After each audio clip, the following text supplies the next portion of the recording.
ஹாய்ங்க. ரொம்ப சிம்பிளாக ஒரு எண்ணெய் கத்திரிக்காய் குழம்பு எப்படி செய்யுதுன்னு பார்க்கலாம் வாங்க. அதுவும் மண் சட்டியில் செய்கிறப்ப இன்னுமே டேஸ்ட் வந்து பார்த்திங்கன்னா வேறு லெவலில் இருக்கும். வாங்க எப்படி செய்யுதுன்னு பார்க்கலாம். வீடியோ ஃபுல்லாக ஸ்கிப் பண்ணாமல் பாருங்கள். ஃபஸ்ட்டு இந்த மாதிரி நான் வந்து சின்ன சின்ன கத்திரிக்காய் தான் வந்து எடுத்திருக்கேன். அதில் மேலே இந்த மாதிரி நீட்டிகிட்டு இருக்கிற காம்பு மட்டும் கட் பண்ணிடுங்க.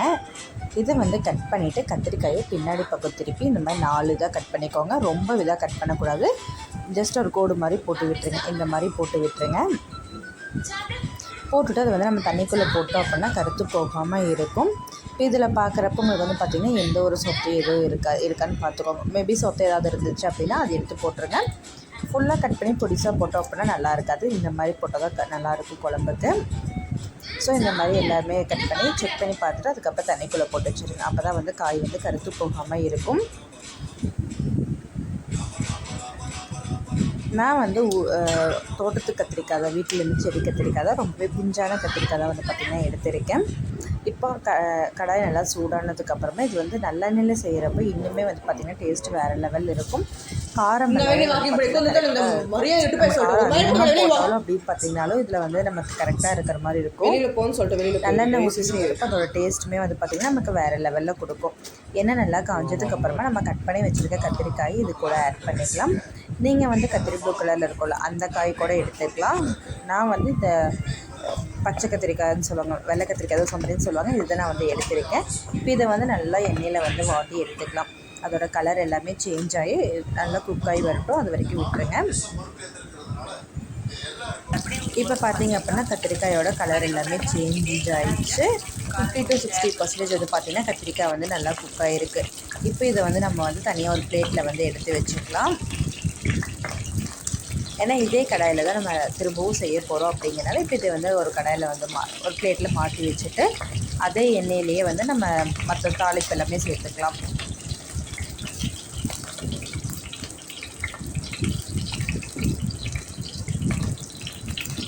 பாருங்கள் ஃபுல்லாகவே எடுத்து வச்சாச்சு. இப்போ இதுலேயே வந்து பார்த்திங்கன்னா நம்ம ஆல்ரெடி ஒரு 2-3 டேபிள் ஸ்பூன் எண்ணெய் ஊற்றிருக்கோம் அப்படிங்கிறனால அந்த எண்ணெய் வந்து பார்த்திங்கன்னா அப்படியே தான் இருக்குது. ஸோ இதே எண்ணெயில் வந்து நம்ம கொஞ்சம் பேஸ்ட் அரைக்கிறதுக்கு எல்லாமே ரெடி பண்ணிக்கலாம்.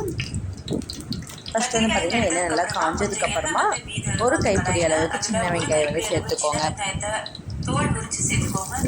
இந்த மாதிரி தோலெல்லாம் நீக்கிட்டு ஒரு கைப்பிடி அளவுக்கு சின்ன வெங்காயம் வந்து சேர்த்துக்கலாம். இதை வந்து நம்ம கட் பண்ணி போடணும்னு இல்லை, நம்ம இதை வந்து அரைக்கத்தான் போகிறோம் அப்படிங்கிறனால அப்படியே கூட சேர்த்துக்கோங்க. இது கூட ஒரு 5-6 பல் பூண்டு சேர்த்துக்கோங்க. அதுக்கப்புறம் வந்து பார்த்திங்கன்னா ஒரு சின்ன துண்டு இஞ்சி சேர்த்துக்கோங்க. இது எல்லாமே லைட்டாக வதக்கி விட்டுருங்க. இது லைட்டாக வதங்கினதுக்கப்புறமா இது கூட வந்து பார்த்திங்கன்னா சின்ன தக்காளி அப்படின்னா 2 தக்காளி சேர்த்துக்கோங்க. பெரிய தக்காளி அப்படின்னா 1 தக்காளி அளவுக்கு சேர்த்துக்கோங்க. சேர்த்து நல்லா மிக்ஸ் பண்ணி விட்டுருங்க. இது கூடவே வந்து பார்த்திங்கன்னா லைட்டாக ஒரு 2 துண்டு அளவுக்கு தேங்காயுமே ஆட் பண்ணிக்கலாம். இது ஃபஸ்ட் லைட்டாக நல்லா வதங்கட்டும்.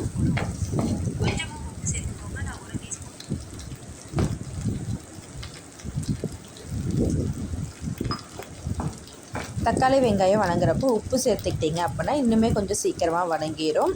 நான் வந்து கொஞ்சமாக உப்பு மட்டும் சேர்த்துருக்கேன்.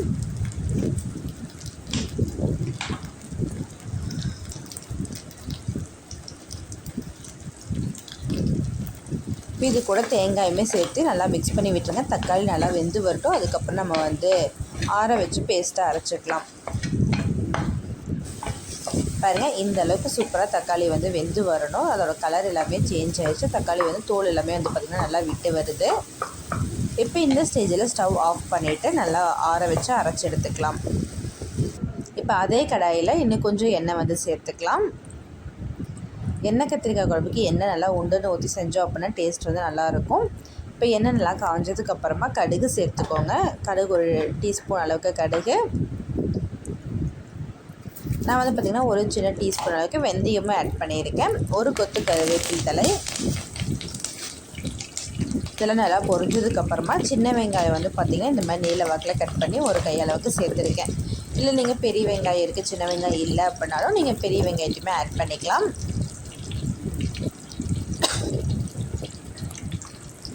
இது கூடவே வந்து பார்த்திங்கன்னா பூண்டுமே நான் வந்து நீளமாக கட் பண்ணி சேர்த்துருக்கேன். கொஞ்சம் பெரிய பூண்டு அப்படிங்கிறனால, சின்ன பூண்டாக இருந்தால் நீங்கள் அப்படியே ஒரு ஃபுல் பல்லோடு அப்படியே சேர்த்துக்கோங்க, கட் பண்ணி போட வேண்டாம். இப்போ இதெல்லாமே நல்லா வதக்கி விட்டுருங்க. இந்த வெங்காயம் பூண்டு வணங்குறதுக்கு கொஞ்சமாக உப்பு சேர்த்துக்கலாம். சேர்த்து நல்லா மிக்ஸ் பண்ணி விட்டுருங்க.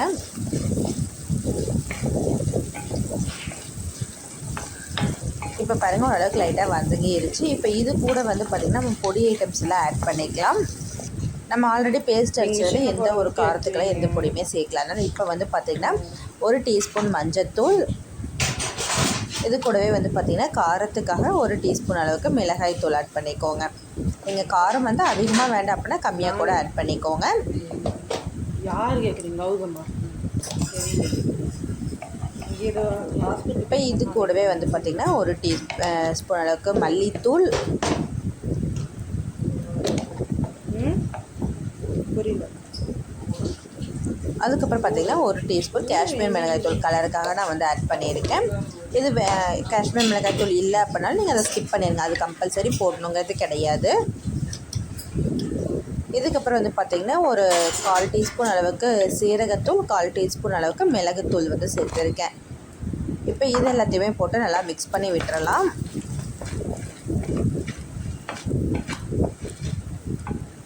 இந்த மாதிரி நல்லா மிக்ஸ் பண்ணி விட்டுருங்க. இதெல்லாம் ரெடியாக இருக்குது. அப்புறம் நீங்கள் ஃபஸ்ட்டே வந்து பார்த்திங்கன்னா புளி வந்து ஊற வச்சுருங்க. ஒரு சின்ன நெல்லிக்காய் சைஸ்க்கு புளி வந்து எடுத்து நல்லா ஊற வச்சுருங்க. ஒரு 1/2 hour ஊறிடுச்சு அப்படின்னா போதும். இது நீங்கள் ஸ்டார்ட் பண்ணுறதுக்கு முன்னாடி ஊற வச்சாலும் கரெக்டாக இருக்கும். இப்போ நம்ம ஆல்ரெடி வணக்கி அரைச்சி வச்சுருக்கோம் பார்த்திங்களா, அந்த விழுது இது கூட சேர்த்து நல்லா மிக்ஸ் பண்ணி விட்டுறலாம். இது கூடவே உங்களுக்கு தேவையான அளவுக்கு அந்த மிக்ஸி ஜாரை வாஷ் பண்ணி அந்த தண்ணியே உள்ளே ஊற்றி நல்லா கொதிக்க விட்டுருங்க. இப்போ இதிலிருந்து எண்ணெய் பிரிஞ்சு வர அளவுக்கு இது வந்து நல்லா கொதிக்கணும். அந்தளவுக்கு இது வந்து நல்லா கொதிக்க விட்டுடலாம். அப்போ தான் வந்து பார்த்திங்கன்னா எண்ணெய் நல்லா பிரிஞ்சு வரும். அப்பப்போ அடிப்பிடிக்காமல் இருக்கிறதுக்கு நல்லா கலந்து விடுங்க. நீங்கள் மண் சட்டியில் செய்கிறப்ப கொஞ்சம் அடுப்பை வந்து பார்த்திங்கன்னா மீடியம் இல்லை லோ ஃப்ளேமில் வச்சுக்கோங்க. ரொம்ப ஹை ஃப்ளேமில் வைக்க வேண்டாம். இப்போ இது கூட கொஞ்சம் உப்புமே ஆட் பண்ணிக்கலாம். நம்ம எல்லா டைமுமே வந்து பார்த்திங்கன்னா கொஞ்சமாக தான் உப்பு வந்து ஆட் பண்ணுறோம். ஒரே டைமில் நம்ம அதிகமாக உப்பு வந்து ஆட் பண்ணல. ஸோ இந்த மாதிரி இது பண்ணிடுங்க. அப்பப்போ வந்து மிக்ஸ் பண்ணி விட்டுட்டே இருங்க, இல்லை அடி பிடிக்கிற மாதிரி இருக்கும். பாருங்கள் இப்போ லைட்டாக எண்ணெய் வந்து பிரிஞ்சு வருது. அடி பிடிக்காமல் இருக்கிறதுக்கு அப்பப்போ இந்த மாதிரி கலந்து விட்டுறலாம்.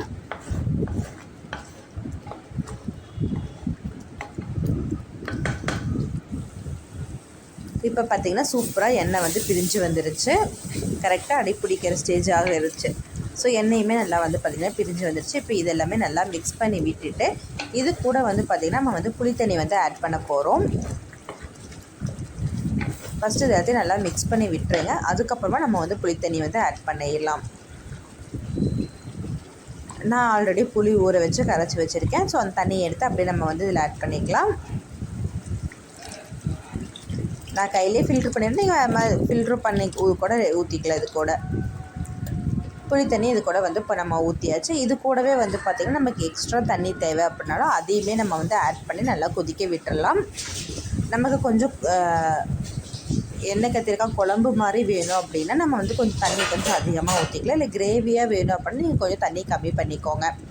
எனக்கு குழம்பு மாதிரி வேணும் அப்படிங்கிறனால நான் வந்து பார்த்திங்கன்னா இப்போ வந்து இந்தளவுக்கு கெட்டியாக இருக்குது. இது கூட இன்னும் கொஞ்சம் தண்ணி சேர்த்து நல்லா வந்து கொதிக்க விட்டுட்டேன்.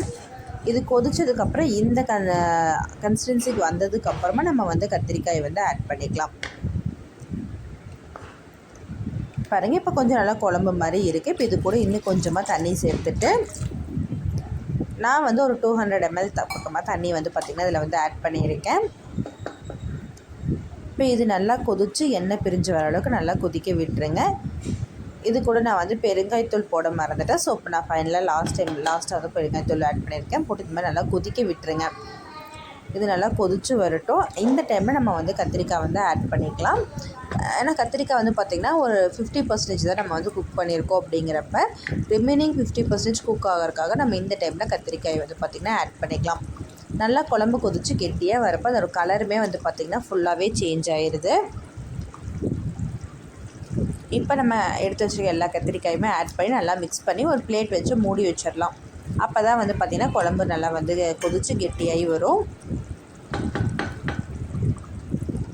பாருங்கள் சூப்பராக கொதிச்சிட்ருக்கு. இப்போ இதில் ஃபைனலாக வந்து நம்ம நல்லா ஒரு பிளேட் போட்டு மூடி வச்சதுக்கப்புறம் எண்ணெய் நல்லா பிரிஞ்சு வந்ததுக்கப்புறம் ஸ்டவ் ஆஃப் பண்ணிக்கலாம். அடுப்பு மட்டும் லோ ஃப்ளேமில் வச்சுக்கோங்க, மீடியம் கூட வேண்டாம்.